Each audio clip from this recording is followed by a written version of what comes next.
அண்மை செய்தியை பார்த்துக் கொண்டிருக்கிறோம்.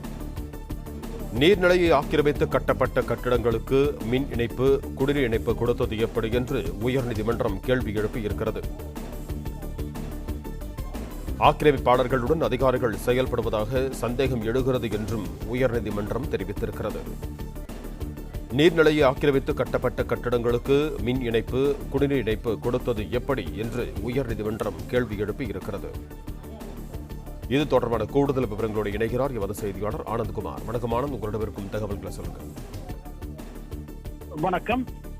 நீர்நிலை ஆக்கிரமித்து கட்டிடங்கள் கட்டப்படுவதற்கும் அதற்கு மின் இணைப்பு வழங்கப்படுவதும் ஏன் எனவும் அது குறித்து தாம்பரம் மாநகராட்சி ஆணையர் மற்றும் மின்சார வாரியம் ஆகியோர் பதிலளிக்க சென்னை உயர்நீதிமன்றம் உத்தரவிட்டிருக்கிறது.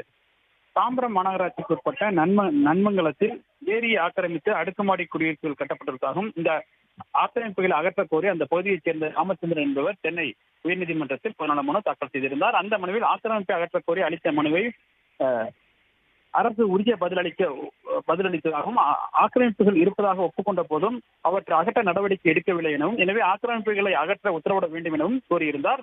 இந்த வழக்கு உயர்நீதிமன்ற தலைமை நீதிபதி ஸ்ரீராம் மற்றும் நீதிபதி சுந்தர் மோகன் ஆகியோருடைய அமர்வு விசாரணைக்கு வந்தது. அப்பொழுது ஆக்கிரமிப்புகள் இருப்பதை ஒப்புக்கொண்ட அதிகாரிகள் அதற்கு எதிராக நடவடிக்கை எடுக்காமல் இருப்பது ஆக்கிரமிப்பாளருடன் அதிகாரிகள் கைகோர்த்து செயல்படுவதாகவே தோன்றுகிறது என நீதிமன்றம் தன்னுடைய அதிருப்தியை தெரிவித்தது. மேலும் வழக்கில் நீர்வளத்துறை செயலாளரையும் தாம்பரம் மாநகராட்சி ஆணையரையும் மின்சார வாரிய தலைவரையும் தாமாக முன்வந்து எதிர்மறையாக சேர்த்த நீதிபதிகள் நீர்நிலையை ஆக்கிரமித்து கட்டப்பட்டுள்ள கட்டிடங்களுக்கு மின் இணைப்பு வழங்கியது எப்படி, குடிநீர் இணைப்புகள் வழங்கியது எப்படி என்பது தொடர்பாக அறிக்கை தாக்கல் செய்ய உத்தரவிட்ட நீதிபதிகள் விசாரணையை ஜூலை 17ஆம் தேதிக்கு தள்ளி வைத்து உத்தரவிட்டுள்ளனர்.